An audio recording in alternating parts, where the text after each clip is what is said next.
Interesting.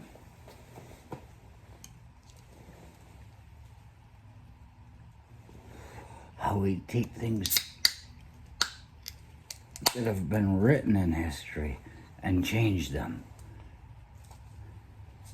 as is convenient. Of course, we can't trust everything written in history. Why? Because we change them as is convenient.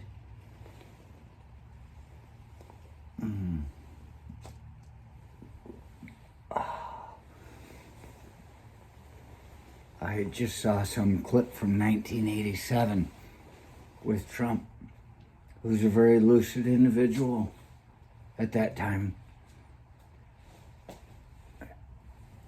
And he's taken only what either he wants to believe or what has been told to him. I'm not sure which it is that he's using, because he's a very sensuous individual. He mentions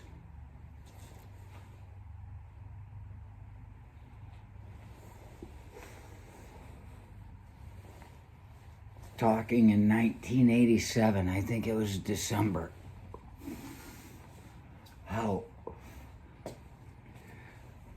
he's upset.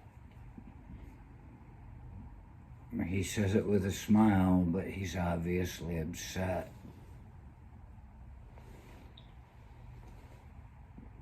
That the Chinese are screwing us over because they're not paying for their national defense. We are. And he acts like that's their idea.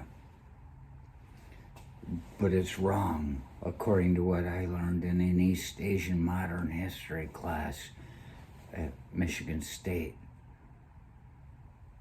from a stuttering professor. Nothing wrong with stuttering. When somebody stutters, it means their mind is working faster than their words can keep up with. That's what that is. They're like, got, and people are just staring at you, saying, hurry up. And it's like, I can't move fast enough for these thoughts. That guy in that East Asian modern history class at Michigan State University taught us that when it came time to the end of World War II, when it was all over, I mean, Hitler had already said, I'm done. And we still kept going and said, you fucking Japanese. Fucking experiment on you with our new bomb. And they bombed the fuck out of them. And it was like, ah! When it came time to sign it over and say, this is over, we gave them the option, the opportunity to write themselves a new constitution. And they wrote it. And MacArthur looked at that and he said, yeah, well,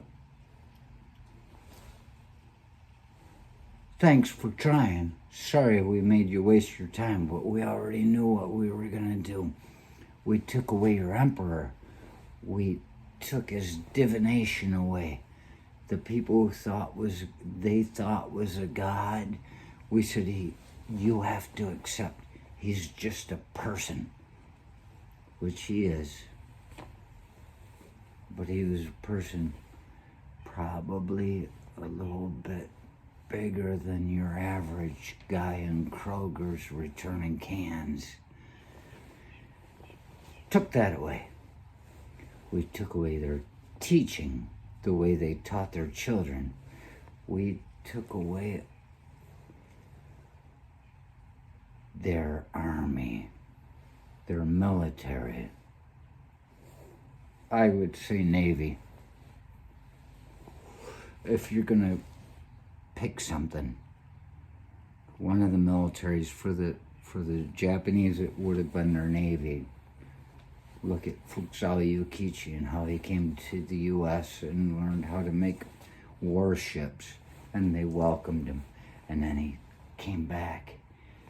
And, well, what do? Made a better mousetrap. He took our information and he made ships that could just plow through everything.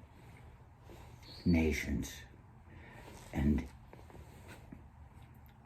they said in the contract, the Constitution, when we said, we like your idea, but not really. You're going to take this one. Sign it and this will be over. It was part of it that said,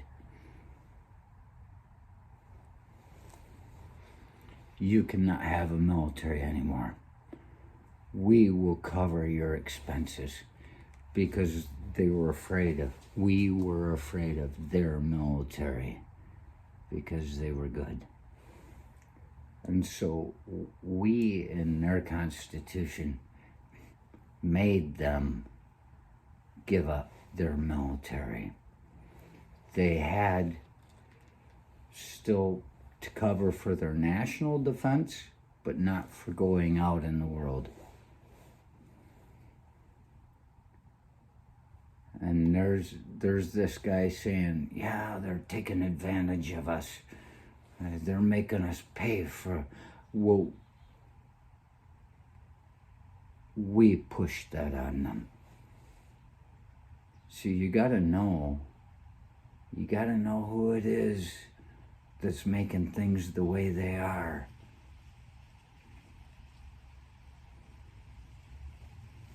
Just dastardly.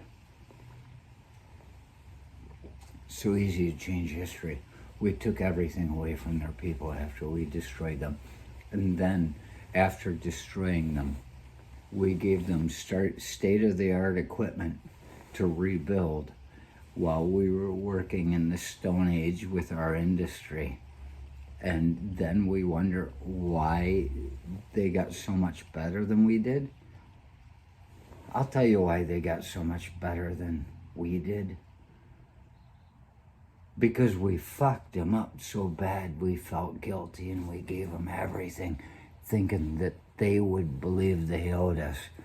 But they are as smart as any people. Every people has its place in history.